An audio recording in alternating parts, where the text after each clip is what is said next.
Good morning. Today we are talking about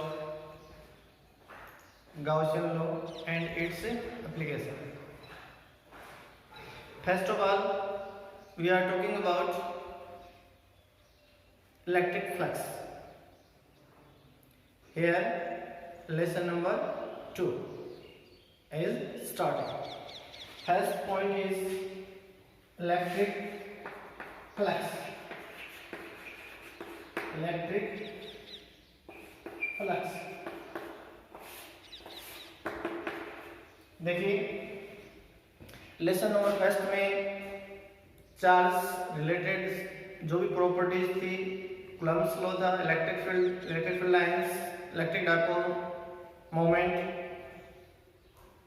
for axial point for equatorial line, ये अपन ने किया था। लेसन नंबर 2 में अपन बात करते हैं, तो लेसन नंबर 2 है यहाँ पे Gaussian law and its application. Gauss law के बारे में अपन पढ़ेंगे, उसके बाद में उसकी जो एप्लीकेशंस हैं,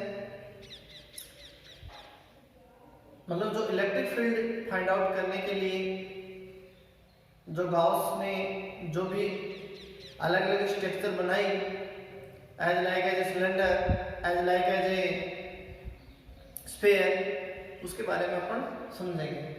उससे पहले इलेक्ट्रिक फ्लक्स के बारे में पढ़ना बहुत इंपॉर्टेंट है। इलेक्ट्रिक फ्लक्स समझ में आना चाहिए। इलेक्ट्रिक फ्लक्स समझ में आ जाएगा तो कुछ नहीं है, नॉर्मल चीज है। देखो फर्स्ट अपन बात करते हैं, ये एक कोई भी प्लेन है, ये अपन ने ले लिया, ये इलेक्ट्रिक फील्ड की डायरेक्शन हो गया, ये इलेक्ट्रिक फील्ड की डायरेक्शन है, ये इलेक्ट्रिक फील्ड की डायरेक्शन। डायग्राम फर्स्ट हो गया, ये डायग्राम सेकंड ले लिया अपन ने, ये डायग्राम हो गया सेकंड, और एक डायग्राम अपन ने ले लिया यहाँ, ये डायग्राम ले लिया वेक्टर ई, और कोई भी अल्पांश ले लिया अपन ने, क्षेत्रफल सॉरी एरिया ले लिया अपन ने वेक्टर एस, ये एंगल हो गया थीटा, ये वेक्टर हो गया ये वेक्टर हो गया ये वेक्टर हो गया ए। अब इसमें जो मेन है समझने के लिए कि इलेक्ट्रिक फ्लक्स क्या होता है। इलेक्ट्रिक फ्लक्स की अपन बात करते हैं तो ये कोई भी प्लेन ले लिया अपन ने, क्या ले लिया, एक प्लेन पेपर अपने पास या कॉपी मान के चलो आप, ठीक है। तो इसका मतलब क्या हो गया, total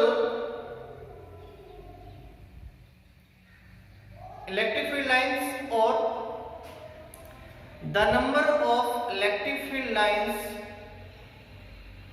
passing through a plane या passing through perpendicular to plane surface. इसका मतलब क्या हुआ, ध्यान से सुनो, आपको मैं बताऊंगा। यहाँ पे लिख रहा हूं मैं, ध्यान से सुनो इसको। इलेक्ट्रिक फ्लक्स की डेफिनेशन में यहाँ लिख देता हूं, the total number of electric field lines passing through the total number of electric field lines passing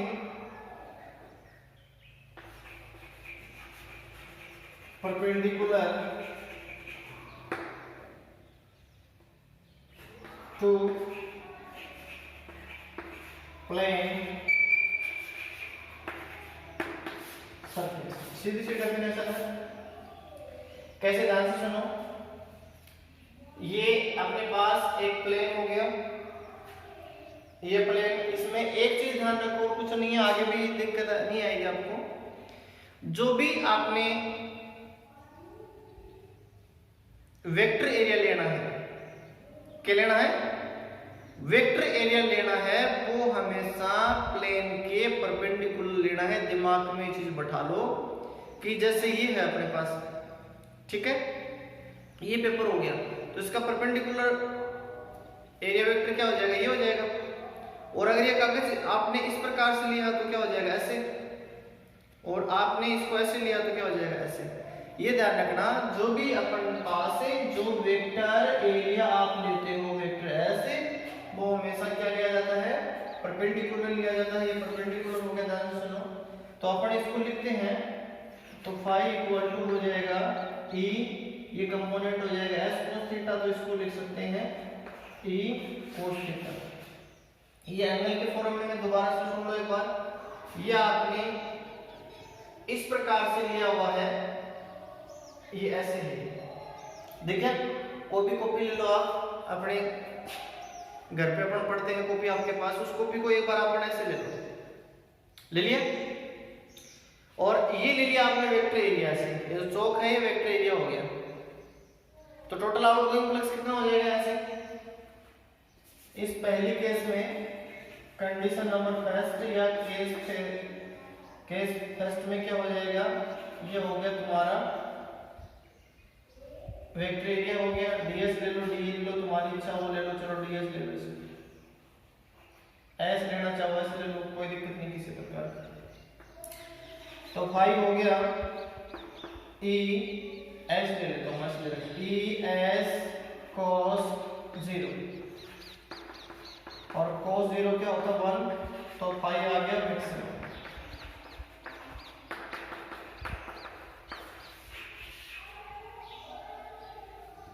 ये जो प्लेन पेपर आपने लिया है, ये प्लेन पेपर इस कंडीशन में है, तो टोटल इलेक्ट्रिक फील्ड लाइन है वो क्या करेंगे, मैक्सिमम एरिया में पास आउट होंगे, ठीक है। दूसरी कंडीशन, ये दूसरी कंडीशन होगी। इस दूसरी कंडीशन में या सेकंड कंडीशन में अपन ने क्या है, ये जो अपने प्लेन पेपर वो ऐसे ले लिया, तो इस सरफेस से और इस सरफेस से कोई भी इलेक्ट्रिक फील्ड लाइन टच नहीं हो रही है, देखो ध्यान से, यहां से ये नहीं हो रही है, तो इससे कोई इलेक्ट्रिक फ्लक्स नहीं गुजर रहा है, इलेक्ट्रिक फील्ड लाइन नहीं गुजर रही है, तो इसका मतलब 0 आना चाहिए। और आपने इसको इस प्रकार से लिया है, तो सरफेस एरिया वेक्टर एरिया क्या होगा, सॉरी वेक्टर एरिया कैसे होगा इसका, इस प्रकार से होगा। क्लियर है, कोई दिक्कत नहीं किसी प्रकार की। तो ये ले लिया था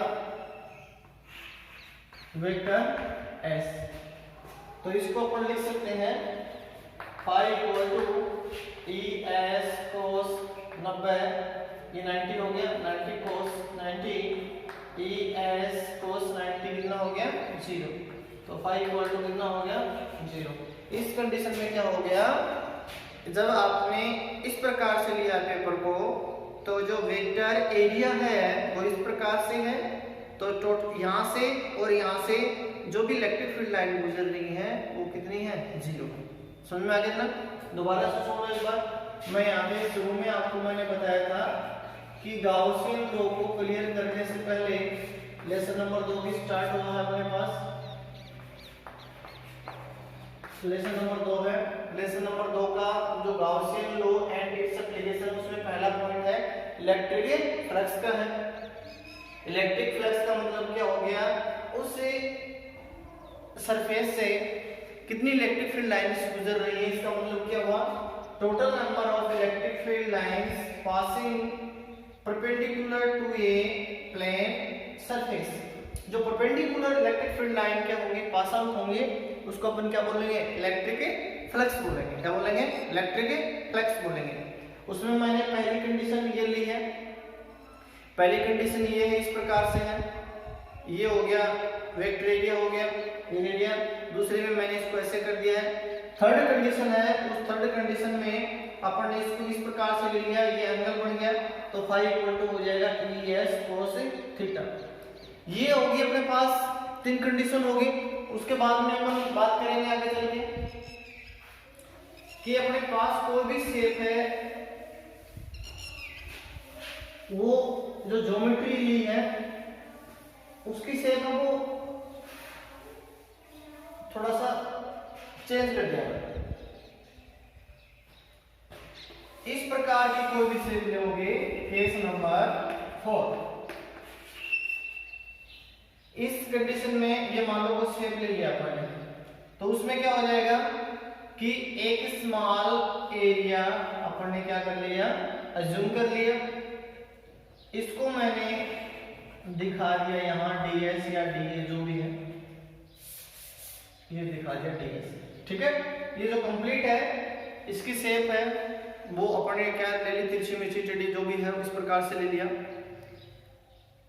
स्फीयर, सिलेंडर, क्यूब, क्यूबिक ये नहीं लिया अपन ने, एक ऐसा शेप ले लिया। उसमें से एक स्मॉल एरिया कंसीडर कर लिया वेक्टर ds, और इलेक्ट्रिक फील्ड हो गया साहब आपका वेक्टर E, और एंगल हो गया आपका थीटा। तो ये जो स्मॉल एरिया आपने लिया है इतना सा छोटा सा चूहे जैसा छोटा सा, उसका जो इलेक्ट्रिक फ्लक्स से एसोसिएटेड विद इलेक्ट्रिक फ्लक्स से associated with this, then d phi equal to E ds cos theta, d phi equal to E dot ds। Upon total की बात करें, टोटल की बात करेंगे तो फिजिक्स में टोटल करने का तरीका जो होता है, मैंने 11th में भी आपको बताया था कि जो टोटल अपन करेंगे तो वो टोटल किस में आएगा जी, इंटीग्रेशन में आएगा। किस में आएगा, इंटीग्रेशन में आएगा। तो ये हो गया d phi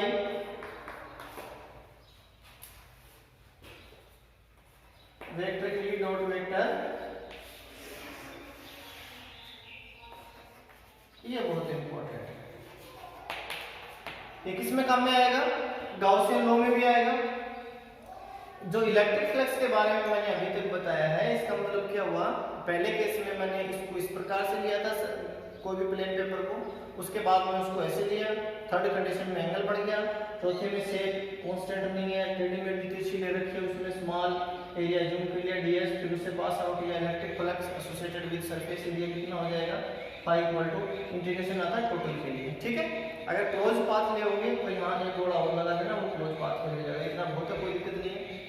लास्ट कंडीशन इसकी है कि मान लो एक पॉजिटिव ले लिया, एक ले लिया नेगेटिव, तो रिजल्ट कितना आएगा, तब रिजल्ट कितना आएगा। अब मेरे कहने का मतलब क्या हुआ, ध्यान से सुनो कि जो इलेक्ट्रिक फ्लक्स से एसोसिएटेड विद साइज आया है तो वो इस प्रकार से निकल के आएगा, phi equal to E dot ds। Normal ले तो पहले वाले ले, कोई दिक्कत नहीं। अगर मान लो पॉजिटिव चार्ज ले लिया अपन ने और नेगेटिव चार्ज ले लिया, तब फ्लक्स एसोसिएटेड विद कैसे होगा, मैंने क्या बताई थी, electric field line away from due to positive charge. इसका मतलब क्या, पॉजिटिव चार्ज से इलेक्ट्रिक फील्ड लाइन क्या होंगी, बाहर की तरफ होंगी। दूसरा मैंने क्या बताया था, electric field lines due to negative charge towards हो जाएगी। इसका मतलब क्या होगा, वो अंदर की तरफ आ रही है, कोई दिक्कत नहीं यहाँ तक।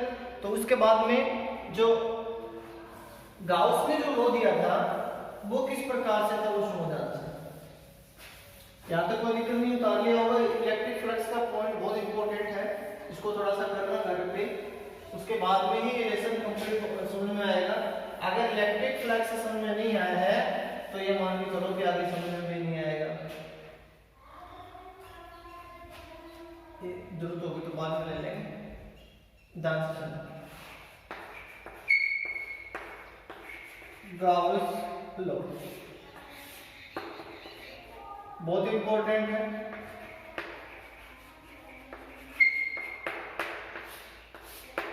गाउस लॉ अपन ने electric flux associated with a surface पढ़ा, अभी भी पढ़ा, कोई दिक्कत नहीं किसी प्रकार की।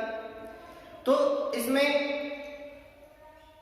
जो flux associated with close surface है उसका मतलब क्या होता है, जो भी सरफेस एरिया आपने लिया है उससे जो इलेक्ट्रिक फ्लक्स एसोसिएटेड होगा वो किन फिजिकल क्वांटिटीज पे डिपेंड करेगा, ये इंपॉर्टेंट है गाउसियन लॉ में।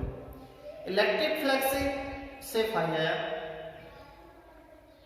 जो फाई आया है इलेक्ट्रिक फ्लक्स से उसको गाउस ने अपने स्टेटमेंट में कैसे बताया, वो सुनो ध्यान से। according to Gauss law,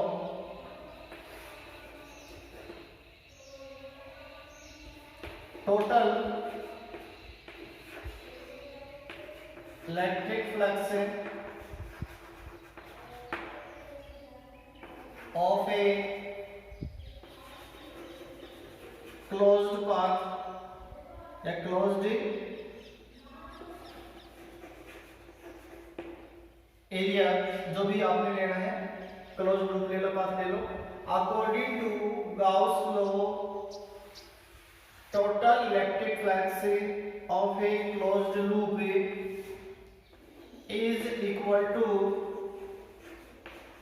is equal to 1 upon epsilon 0 times of total charge enclosed that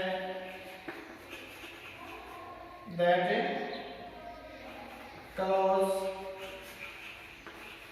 surface।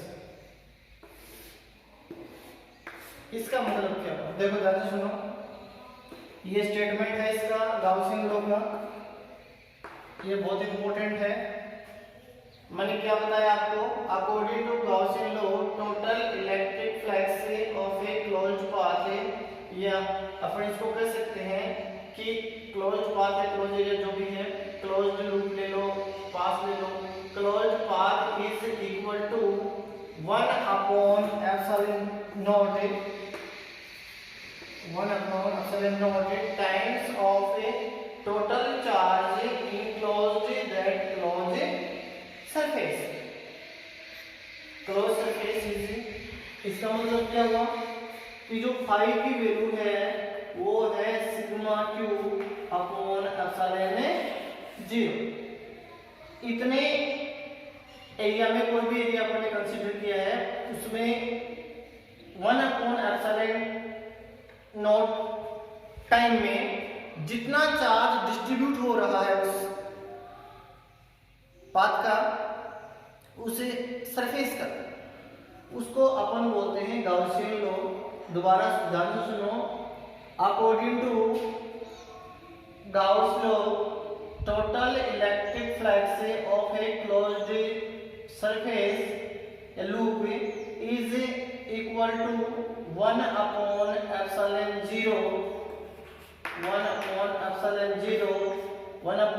0 times of a total charge enclosed that closed surface। बहुत इंपॉर्टेंट है ये, इसका स्टेटमेंट है, where phi equal to electric flux associated with surface, sigma q equal to total charge of enclosed surface। इसका मतलब क्या हुआ, ये टोटल चार्ज हो गया। अभी जो टोटल चार्ज है ये डिस्ट्रीब्यूट हो रहा है, इसका मतलब क्या हुआ, यहाँ पे जो फाई निकल के आया है, ये फाई है वो किस पे डिपेंड करता है। नंबर एक बात, जैसे मान lo fi electric flux does not depend on size. Number एक बहुत इंपॉर्टेंट चीज है, electric flux does not depend on size, size पे डिपेंड नहीं करेगा। एग्जांपल के तौर पे मैंने ये ले लिया, ये क्यू ले लिया, ये क्यू ले लिया। Electric flux does not depend on size, ये साइज ले लिया, ये साइज ले लिया, कोई भी साइज ले लो, इलेक्ट्रिक फ्लक्स किस पे डिपेंड करेगा, total charge of a body. ठीक है, तो इसका मतलब क्या हुआ, according to diagram first phi equal to क्या हो जाएगा, इलेक्ट्रिकल अपॉन एप्सिलॉन 0। क्यू कहीं पर भी रखा हो उस बंद पाथ में, क्लोज पाथ में, ठीक है ना, सिग्मा क्यू का मान कितना होगा, अगर सिग्मा क्यू पॉजिटिव है तो पॉजिटिव में आ जाएगा इलेक्ट्रिक फ्लक्स। सिग्मा क्यू अगर नेगेटिव में है तो फाई कितना हो जाएगा, नेगेटिव में आ जाएगा। अगर ये 0 है तो ये कितना हो जाएगा, 0। अब ये क्यू चार्ज हो गया तो फाई इक्वल टू हो जाएगा सिग्मा क्यू की जगह कितना है, क्यू एप्सिलॉन 0 की जगह एप्सिलॉन 0 हो जाएगा, एप्सिलॉन नॉट हो गया। ठीक, दूसरा ये डायग्राम देख लो, ये डायग्राम इसमें क्यू है तो इसका रिजल्ट भी आ जाएगा। इसका मतलब क्या हुआ कि जो इलेक्ट्रिक फ्लक्स है वो किस पे डिपेंड करेगा, only total charge inside the surface. Inside में जो टोटल चार्ज होता है उस पर डिपेंड करता है, ये साइज पर डिपेंड नहीं करता है। अब दूसरा देखो, ध्यान से सुनो, एक एग्जांपल और बताता हूं आपको, एक एग्जांपल और बताता हूं, इसको उतारते रहो साथ के साथ, आपके पास स्टेटमेंट है। एक दूसरा एग्जांपल बता रहा हूं आपको।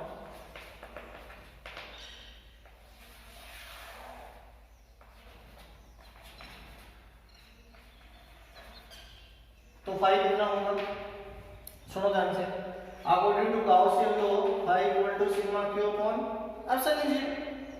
इसका मतलब क्या हुआ, positive plus q minus q plus 2q upon epsilon 0, then phi equal to 2q upon epsilon 0। इसका मतलब क्या हुआ, electric flux depends only and only total charge inside a body। Total charge inside a body में कितना distribute हो रहा है उसके ऊपर डिपेंड करेगा, और किसी भी फिजिकल क्वांटिटी पे डिपेंड नहीं करेगा। If sigma q is positive then phi में कितना हो जाएगा, पॉजिटिव। सिग्मा जो 0 है तो फाई में कितना हो जाएगा, 0। सिग्मा क्यू नेगेटिव है तो फाई में कितना हो जाएगा, नेगेटिव। ठीक है, अब आगे अपन चलेंगे गाउस के नियम की एप्लीकेशन से पहले। तो उससे पहले जो गाउस लॉ है, ये जो गाउस लॉ है ये किस रूल का फॉलो करता है, बहुत इंपॉर्टेंट चीज है। गाउसियन लॉ है वो कौन से रूल को फॉलो करता है, बहुत इंपॉर्टेंट है यहाँ पे। तो एक मैंने कूलम्ब्स इनवर्स लॉ बताया था आपको लास्ट चैप्टर में, कूलम्ब्स लॉ। कई बार क्वेश्चन आ जाता है बोर्ड में कि आप कूलम्ब्स लॉ से गाउसियन लॉ फाइंड आउट करो या गाउसियन लॉ से कूलम्ब्स लॉ फाइंड आउट करो, बहुत इंपॉर्टेंट चीज है। तो आप कर सकते हो, गाउसियन लॉ से आप कूलम्ब्स लॉ फाइंड आउट कर सकते हो, और कूलम्ब्स लॉ से आप गाउसियन लॉ फाइंड आउट कर सकते हो। तो मैं यहाँ पे क्या लेके चल रहा हूँ, यहाँ पे मैं एक गाउसियन लॉ का स्टेटमेंट लेके चलूंगा, और उसके बाद में अपने को कूलम्ब्स लॉ लाना है। फाई इक्वल टू क्या होता है आप सबको पता है इस चीज का, इलेक्ट्रिक फ्लक्स से आप लेके चलो, इलेक्ट्रिक फ्लक्स एसोसिएटेड विद आ जाएगा, इलेक्ट्रिक फ्लक्स से associated with a enclosed plane surface आ जाएगा। ठीक है, उसके बाद में फोर्स से अप्लाइड ऑन चार्ज आ जाएगा। तो मैं यहाँ पे क्या लेके चल रहा हूँ, ध्यान से सुनो, बहुत इंपॉर्टेंट चीज है।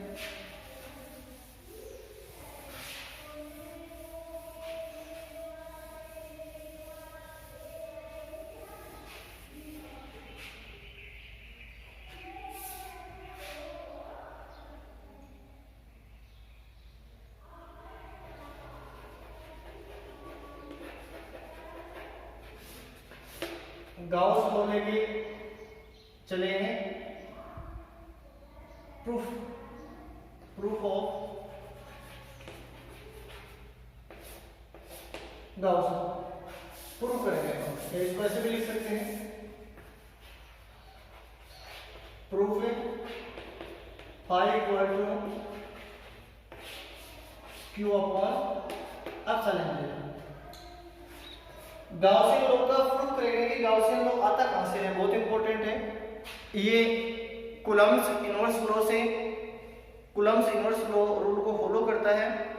आप एक कूलम्ब्स लॉ रूल रूल से इसको फाइंड आउट कर सकते हो, गाउसियन लॉ से कूलम्ब्स लॉ को फाइंड आउट करते हो। ठीक है, इसके लिए according to diagram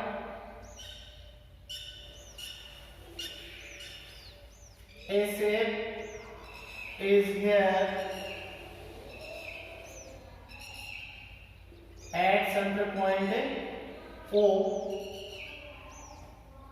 We assume a small a, एक छोटा सा चूहा ले लिया, चूहे जैसा छोटा सा। ठीक है, ये कोई भी क्लोज पाथ ले लिया अपन ने, ये r डिस्टेंस हो गया आपका, और इसको मैंने ले लिया ds। ठीक है, आप यहां ले लो, यहां ले लो, यहां ले लो, यहां ले लो, यहां ले लो, यहां ले लो, कहीं ले लो, कोई दिक्कत नहीं किसी प्रकार की। ठीक है, आपको पता है, मैंने पहले भी आपको बताया था, जैसे अपने पास कोई भी एरिया है, ये बताया था मैंने आपको। ठीक है, तो ये आपका क्या लेना है, वेक्टर एरिया लेना है। मैंने क्या बताया, जो भी पाथ ले रहे हो आप, ये इस प्रकार से जो पाथ ले रहे हो, तो कोई भी पॉइंट लोगे तो ये जो आपके पास वेक्टर एरिया है, ध्यान रखना एक चीज दिमाग में बैठा लो, इस लेसन में कुछ नहीं है। जो भी वेक्टर एरिया आप ले रहे हो, जो भी वेक्टर एरिया ले रहे हो, वो हमेशा परपेंडिकुलर आएगा किससे, उस प्लेन सरफेस से। जो आपने सरफेस लिया है, आपने जैसे सिलेंडर ले लिया, सिलेंडर के बारे में अपन पढ़ेंगे, उसके बाद में स्फीयर आ जाएगा, कंडक्टिंग स्फीयर आ जाएगा, नॉन कंडक्टिंग स्फीयर आ जाएगा। ठीक है ना, सीट आ जाएगी, कंडक्टिंग सीट आ जाएगी, नॉन कंडक्टिंग सीट आएगी। अब गाउसियन लॉ के अकॉर्डिंग अपने को electric field intensity find out करना है। इसी वजह से गाउस ने एक सरफेस कंसीडर किया, उसके अकॉर्डिंग उन्होंने अलग अलग रिजल्ट बताए। कोई सिलेंडर लिया, कोई स्फीयर लिया। मेन मकसद अपना क्या है इस लेसन में, कि इलेक्ट्रिक फील्ड इंटेंसिटी अपन आगे आगे फाइंड आउट करेंगे with the help of Gaussian law. तो पहले मैं यहाँ प्रूव कर रहा हूँ कि गाउसियन लॉ आता कहाँ से है। ठीक है, एक एलिमेंट यहाँ पे मैंने ले लिया वेक्टर ds, उसमें इलेक्ट्रिक फील्ड मैंने ले लिया वेक्टर E ले लिया। ठीक है ना, तो इलेक्ट्रिक फ्लक्स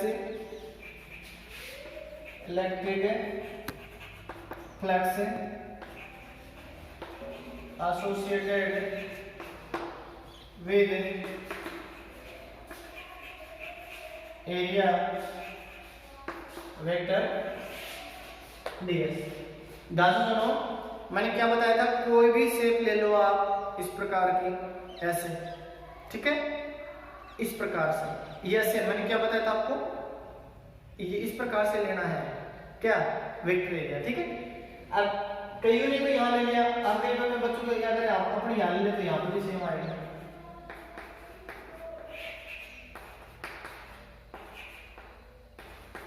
यहाँ ले लो, कहीं ले लो, कहीं ले लो, सेम आएगा। d5 equal to E dot ds। a dot b का फॉर्मूला लगाओ, a dot b equal to होता है ab cos थीटा। तो vector E dot vector ds की जगह क्या हो जाएगा, E ds cos theta, E ds cos theta. यहाँ पे जो भी आपने स्मॉल एलिमेंट लिया है, स्मॉल एलिमेंट का एरिया लिया है, इलेक्ट्रिक फील्ड है, वो एवरी पॉइंट पे क्या होंगे, इन सेम डायरेक्शन होंगे। तो आप यहाँ लिख सकते हो राइट में, vector E and vector ds are in same direction. Then theta equal to 0 और कर लो, और थीटा इक्वल टू 0, देन ये हो जाएगा d5 equal to E ds cos 0, d5 हो गया E ds cos 0 कितना हो जाएगा, 1 हो जाएगा। अब ये हो जाएगा electric flux associated with area ds का हो गया। अब टोटल इलेक्ट्रिक फ्लक्स अपन फाइंड आउट करें तो मैंने क्या बताया था, इसका इंटीग्रेशन होगा। क्या होगा? इंटीग्रेशन होगा। तो अपन इसको कैसे करेंगे, देखो यहां तक साथ के साथ इसको उतार कर कोई दिक्कत नहीं किसी प्रकार की।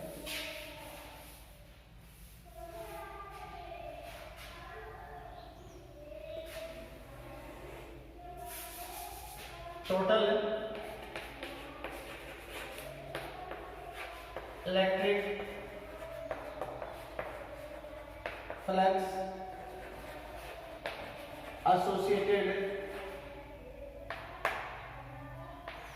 associated with closed surface 5 equal to integration d phi। Equation number first, equation number second. इस d phi की वैल्यू को किसमें पुट अप करोगे, किससे पुट अप करोगे, यहां पे सेकंड में पुट अप करोगे। तो सेकंड में पुट अप करोगे तो ये हो गया आपका E ds। यहां पे E इक्वल है magnitude of electric field is same at any point. Electric field same हो गया, ये ds हो गया। और ds का मतलब क्या हो गया, ये स्मॉल एलिमेंट लिया था, तो टोटल के लिए अपन फाइंड आउट करेंगे। तो टोटल के लिए कितना होता है, कितना हो जाएगा मतलब से बस 5 equal to E into 4 pi R square. यहां तक किसी बच्चे को कोई दिक्कत नहीं है, नॉर्मल चीज है, नॉर्मल निकल के आया है। अब अपने को फाइंड आउट करना है कि 5 इक्वल टू क्या होता है, Q अपॉन एप्सिलॉन होता है, ये अपने को फाइंड आउट करना है। अब इलेक्ट्रिक फील्ड इंटेंसिटी है, इलेक्ट्रिक फील्ड इंटेंसिटी है, उस इसके कई फॉर्मूले होते हैं, कई तरीके होते हैं इसके। E equal to KQ upon R square भी होता है, और फोर्स के रूप में अपन अप्लाई करेंगे तो वो फॉर्मूला भी निकल के आता है। अपने को total charge enclose the surface area चाहिए, तो वो टोटल चार्ज अपन ने जो कंसीडर किया है उसको अपन किस प्रकार से यहाँ फाइंड आउट करेंगे। एक तरीका तो आपका ये वाला हो गया। एक दूसरा अपन बात करें कि इलेक्ट्रिक फील्ड इंटेंसिटी, मैं यहां से इसको आगे लेके चल रहा हूं, 5 equal to KQ upon R square into ds हो जाएगा। ये ds के रूप में आप लेके चलोगे तो भी रिजल्ट आएगा 1 upon 4 pi epsilon 0 Q upon R square into 4 pi R square. 4 pi से 4 पाई कैंसिल, आर स्क्वायर से आर स्क्वायर कैंसिल, तो 5 बराबर हो जाएगा Q अपॉन एप्सिलॉन 0। ये अपने को रिजल्ट निकालना है, चाहे इसको यहाँ से रख दो, यहाँ से रख दो, किसी प्रकार की दिक्कत नहीं, किसी प्रकार की, ठीक है। तो अपन ने आज के जो पॉइंट में किया था वो क्या था, इलेक्ट्रिक फ्लक्स था। इलेक्ट्रिक फ्लक्स से जो गाउस लॉ बना उसके बारे में मैंने बताया। गाउस के नियम की एप्लीकेशन अपन अगले क्लास में स्टार्ट करेंगे। गाउस लॉ को थोड़ा सा पढ़ के आना है। ओके।